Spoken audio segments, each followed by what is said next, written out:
Two Trees is considering a capital loan so that they can expand production by buying some capital equipment. But they want to see a whole bunch of options for how much is this loan going to cost them, depending upon how long it takes them to pay back, or maybe how much money they borrow. If you watched the movie on GoalSeek, you saw that we were able to substitute one input, maybe just the interest rate, or maybe just the amount that they're borrowing. Well, using the data table feature, we can substitute one or possibly two entire range of inputs. In this workbook, you want to be in the single variable worksheet. And let's take a look at what we're doing here. We have about $100,000 that we're going to borrow, and the company thinks that the interest rate will be about 6% per year and is thinking of paying it off over a period of 10 years. And we'll use the payment function for that. And if you click on the syntax tab, you can see the syntax of the payment function. So we see equals PMT, what's the interest rate to be charged, how long will it take to pay back, and what's the present value, which basically means how much is that check going to be the first day that we get it from the bank. What is that loan worth? So let's go to the first tab here, single variable.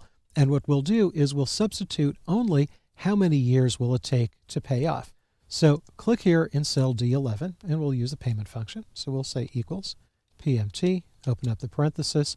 What's the rate? Well, here it is, 6%. Keep in mind, that's 6% per year.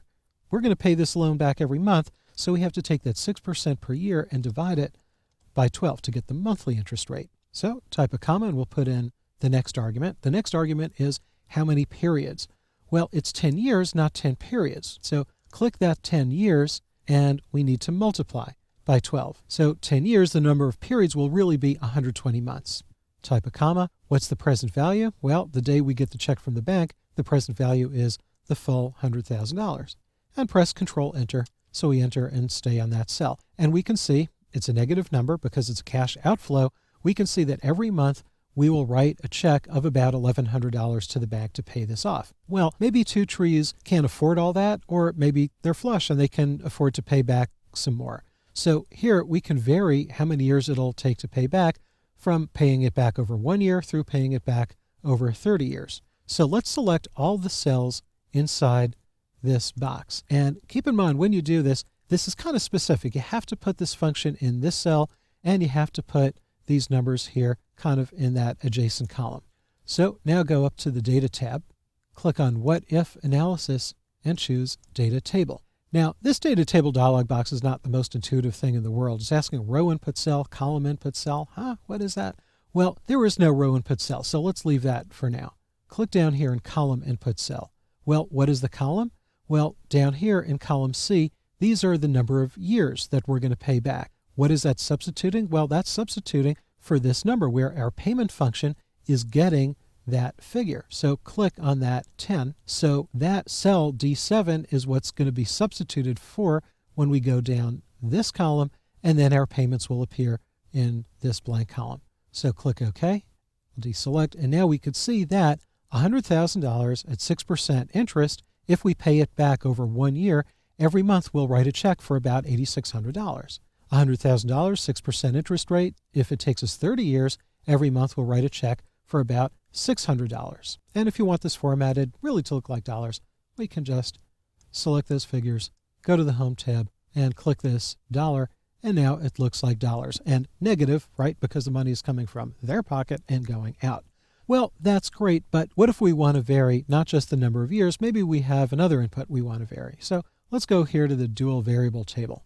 Now here we can vary not just how many years it'll take, but how much money we can pay that back. And I'm assuming that the company doesn't have a lot of control over the interest rate, but it probably can control how long it'll take to pay back and certainly how much to borrow. So let's put in the payment function again. And again, it has to be specifically in this cell here, A11. So again, we'll put in equals PMT, open the parenthesis, there's the rate, divided by 12, type in a comma. We want the number of periods, there's 10 years, times 12, just like in the last sheet, type in a comma, and it's the same present value, that $100,000, and press Control Enter. So there's the payment function. Now, again, let's select all of the cells in this box. So starting from A11, down and across to select all the cells in that box. So let's go back to the Data tab, back to What If Analysis, Data Table, move this out of the way. Now we're going to use both of these fields. The row input cell, well, what's the row? Well, we have in row 11, we are substituting for that present value. So click that present value. Go in here to the column input cell. Well, what's the column in the table? The column in the table is substituting for the number of years. So click that number of years, and that's it. Click OK. And now we can see, let's just select that and format it as dollars before we talk about it. And now we can see, for example, if we borrow $95,000 and take 20 years to pay it back at 6%, every month we'll write a check for about $681. Or if we borrow $110,000 at 6% interest, pay it back over 5 years, it'll cost us a little over $2,100. Now, there's no rule that says you have to use these specific variables and this specific payment function for data tables. For example, if interest rates are volatile, you might try higher and lower interest rate amounts. Or maybe you need to see cosines and tangents of different angles. So you can think of data tables as sort of a kicked up type of autofill.